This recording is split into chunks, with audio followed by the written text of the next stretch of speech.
አራቱ የቀልብ መርዞች ቀልብን የሚጎዱ ቀልብን የሚያበላሹ ቀልብን ለህመም የሚዳርጉ አራት ነገሮች ተጠቅሰናል። አንደኛው ንግግር ማብዛት፣ ሁለተኛው ምግብ ማብዛት፣ ሶስተኛው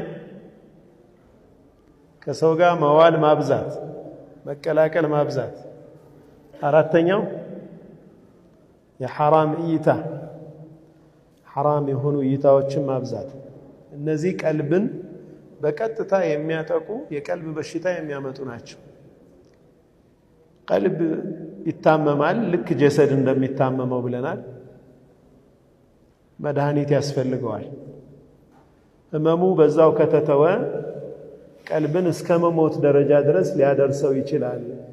ቀልብ ሞተ የሚባለው ላ ያዕሪፉ ማዕሩፈን ወላ ዩንኪሩ ሙንከራን፣ መልካምን ነገር መልካም ብሎ የማይቆጥር መጥፎን ነገር ደግሞ መጥፎ ብሎ የማይጸየፍ ቀልብ ይሆናል።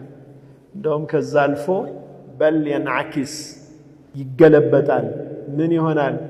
መልካምን ነገር መጥፎ መጥፎን ነገር መልካም አድርጎ መመልከት ይጀምራል የሰው ልጅ ቀልብ። ስለዚህ አግዝያ ደዋ መድኃኒት ምግብ ያስፈልገዋል። ቀልባችን ደግሞ የሚመገባቸው ነገሮችን እየዘረዘርን ነበር። የመጀመሪያ ያነሳ ነው ዚክሩላሂ ወቲላወቱል ቁርአን ብለናል። አላህን ማስታወስ ማብዛትና ቁርአን መቅራት። አላህን ከማስታወስ ሁሉ በላጩ ቁርአንን መቅራት ስለሆነ። ሁለተኛ አዱዓ ዱዓ ብለናል። የዱዓ አደቦችንም አይተናል። ዱዓ ሙስተጃብ የሚሆንባቸውም ቦታዎችና ጊዜዎችም ተነጋግረናል።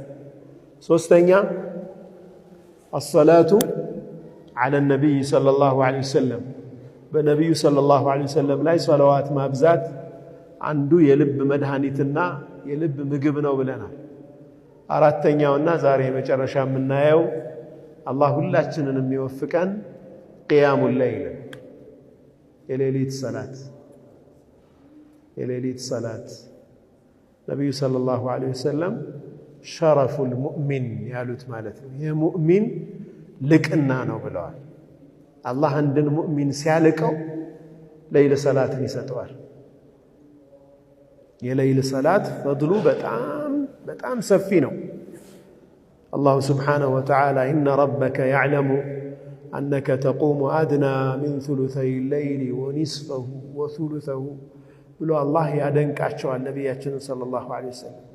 ጌታህ እኮ ያውቃል አንተ ከሌሊቱ ግማሹንም 2/3ኛውንም 1/3ኛውንም የቻልከውን ያክል እንደምትቆም፣ ሌላው ሁሉ ገፍላ ላይ ባለበት በተኛበት ራሱን በዘነጋበት የሚሆነውን በማያውቅበት በዛ ሰዓት እኔን ልታወሳ ወደ ጌታህ ልትቃረብ መቆምህን እናውቃለን ይላቸዋል አላህ።